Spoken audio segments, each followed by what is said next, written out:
ಲೋಕಸಭಾ ಚುನಾವಣೆ ಹಿನ್ನೆಲೆಯಲ್ಲಿ ಅಭ್ಯರ್ಥಿಗಳ ಆಯ್ಕೆ ಕುರಿತಂತೆ ಪಕ್ಷದ ವರಿಷ್ಠರೊಂದಿಗೆ ಚರ್ಚಿಸಲು ಬಿಜೆಪಿ ರಾಜ್ಯಾಧ್ಯಕ್ಷ ಬಿಎಸ್ ಯಡಿಯೂರಪ್ಪ ನಾಳೆ ದೆಹಲಿಗೆ ತೆರಳಲಿದ್ದಾರೆ. ಹಾಲಿ ಬಿಜೆಪಿ ಸಂಸದರಿರುವ ಕ್ಷೇತ್ರಗಳ ಪೈಕಿ ಕೆಲ ಕ್ಷೇತ್ರಗಳಲ್ಲಿ ಬದಲಾವಣೆಯ ಬಗ್ಗೆ ಪಕ್ಷದ ನಾಯಕರು ಈ ಹಿಂದೆ ಸುಳಿವು ನೀಡಿದ್ರು. ಹಾಗಾಗಿ ಹಾಲಿ ಸಂಸದರಿರುವ ಕ್ಷೇತ್ರ ಹಾಗೂ ಬಿಜೆಪಿ ಸಂಸದರಿಲ್ಲದ ಕ್ಷೇತ್ರಗಳಲ್ಲಿ ಕಾಂಗ್ರೆಸ್ ಜೆಡಿಎಸ್ನ ಒಮ್ಮತದ ಅಭ್ಯರ್ಥಿಗಳು ಯಾರಾಗಲಿದ್ದಾರೆ ಎಂಬುದನ್ನ ಗಮನದಲ್ಲಿಟ್ಟುಕೊಂಡು ಅಭ್ಯರ್ಥಿಗಳ ಆಯ್ಕೆ ಬಗ್ಗೆ ಚರ್ಚೆ ನಡೆಸುವ ಸಂಭವವಿದೆ.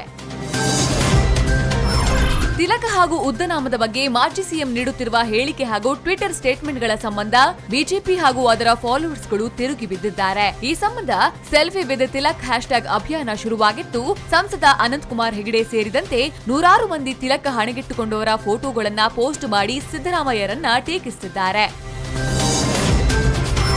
ಚಿಂಚೋಳಿ ಶಾಸಕ ಉಮೇಶ್ ಜಾಧವ್ ಶಾಸಕ ಸ್ಥಾನಕ್ಕೆ ರಾಜೀನಾಮೆ ಸಲ್ಲಿಸಿದ 3 ದಿನಗಳ ನಂತರ ಅಧಿಕೃತವಾಗಿ ಬಿಜೆಪಿಗೆ ಸೇರ್ಪಡೆಗೊಂಡಿದ್ದಾರೆ. ಆದರೆ ಜಾಧವ್ ಅವರ ರಾಜೀನಾಮೆಯನ್ನ ಸ್ಪೀಕರ್ ರಮೇಶ್ ಕುಮಾರ್ ಇನ್ನೂ ಅಂಗೀಕರಿಸಿಲ್ಲ. ಇದೀಗ ಜಾಧವ್ ಲೋಕಸಭೆಗೆ ಸ್ಪರ್ಧಿಸುವ ಕುರಿತು ಇದುವೇ ಅಡ್ಡಿಯಾಗಲಿದೆಯಾ ಅನ್ನುವ ಪ್ರಶ್ನೆಗಳು ಕೂಡ ಹುಟ್ಟಿಕೊಂಡಿದೆ.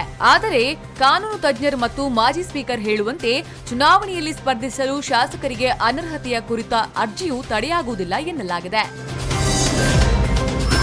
ಕೆಪಿಸಿಸಿ ಕಾರ್ಯಾಧ್ಯಕ್ಷ ದಿನೇಶ್ ಗುಂಡೂರಾವ್, ಗೃಹ ಸಚಿವ ಎಂಬಿ ಪಾಟೀಲ್ ಮತ್ತು ಕೈಗಾರಿಕಾ ಸಚಿವ ಕೆಜೆ ಜಾರ್ಜ್ ಬಗ್ಗೆ ಫೇಸ್ಬುಕ್ನಲ್ಲಿ ಅವಾಚ್ಯವಾಗಿ ನಿಂದಿಸಿದವರ ವಿರುದ್ಧ ಸೂಕ್ತ ಕ್ರಮ ಕೈಗೊಳ್ಳುವಂತೆ ಆಗ್ರಹಿಸಿ ಕಾಂಗ್ರೆಸ್ ಕಾನೂನು ಘಟಕದ ವಕೀಲ ಸೂರ್ಯ ಮುಕುಂದರಾಜ್ ಸೈಬರ್ ಠಾಣೆಗೆ ದೂರು ನೀಡಿದ್ದಾರೆ. ಮೋದಿ ಭಕ್ತ ಕೀರ್ತಿ, ಸತ್ಯಮೇವ ಜಯತೆ, ವಿಷ್ಣು, ಪೀಣ್ಯ ಏಜೆಂಟ್, ಪಂಚಾಕ್ಷರಿ ಸಾಲಿಮಠ ಎಂಬ ಹೆಸರಿನ 5 ಫೇಸ್ಬುಕ್ ಖಾತೆಗಳ ವಿರುದ್ಧ ಸೈಬರ್ ಪೊಲೀಸ್ ಠಾಣೆಯಲ್ಲಿ ಪ್ರಕರಣ ದಾಖಲಾಗಿದೆ.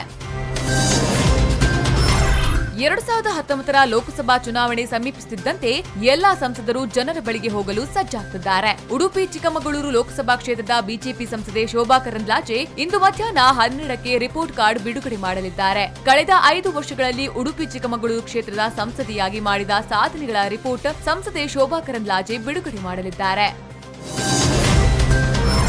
ಪಾಕ್ನಿಂದ ಇತ್ತೀಚೆಗೆ ಬಿಡುಗಡೆಗೊಂಡ ಕಮಾಂಡರ್ ಅಭಿನಂದನ್ ಭಾರತೀಯರ ಪಾಲಿಗೆ ಹೀರೋ ಆಗಿದ್ದಾರೆ. ಇದರ ಬೆನ್ನಲ್ಲೇ ಸಾಮಾಜಿಕ ಜಾಲತಾಣಗಳಲ್ಲಿ ಇವರ ಹೆಸರಿನಲ್ಲಿ ಹಲವಾರು ಖಾತೆಗಳು ಹುಟ್ಟಿಕೊಂಡಿವೆ. ಈ ವೀರ ಯೋಧನ ಅಧಿಕೃತ ಖಾತೆ ಎಂದು ಹಲವಾರು ಮಂದಿ ಫಾಲೋ ಮಾಡಲಾರಂಭಿಸಿದ್ದಾರೆ. ಆದರೆ ಈ ಕುರಿತು ಸ್ಪಷ್ಟನೆ ನೀಡಿರುವ ಭಾರತೀಯ ವಾಯುಪಡೆ ಅಭಿನಂದನ್ ಸಾಮಾಜಿಕ ಜಾಲತಾಣದಲ್ಲಿ ಯಾವುದೇ ಖಾತೆಯನ್ನ ಹೊಂದಿಲ್ಲ. ಫೇಸ್ಬುಕ್, ಟ್ವಿಟರ್, ವಾಟ್ಸ್ಆಪ್ ಅನ್ನ ಅವರು ಬಳಸ್ತಾ ಇಲ್ಲ ಅಂತ ಟ್ವಿಟರ್ನಲ್ಲಿ ತಿಳಿಸಿದೆ. ವಿಶ್ವದಲ್ಲಿಯೇ ಭಾರತದ ಮೊಬೈಲ್ ಡೇಟಾ ಅತಿ ಕಡಿಮೆ ದರಕ್ಕೆ ಲಭ್ಯವಾಗ್ತಿದೆ ಅಂತ ಅಧ್ಯಯನವೊಂದು ತಿಳಿಸಿದೆ. ಭಾರತದಲ್ಲಿ 1GB ಸರಾಸರಿ 18.50 ರೂಪಾಯಿ ಇದ್ದರೆ ಜಾಗತಿಕ ಮಟ್ಟದಲ್ಲಿ 1GB ಡೇಟಾ ದರ ಸರಾಸರಿ 600 ರೂಪಾಯಿ ಇದೆ ಅಂತ ಕೇಬಲ್ಕೋ.uk ನಡೆಸಿದ ಅಧ್ಯಯನದಲ್ಲಿ ಹೇಳಲಾಗಿದೆ. 1GB ಡೇಟಾಗೆ ಬ್ರಿಟನ್ನಲ್ಲಿ 467 ರೂಪಾಯಿ ಇದ್ದರೆ ಅಮೆರಿಕದಲ್ಲಿ 868 ರೂಪಾಯಿ ಇದೆ.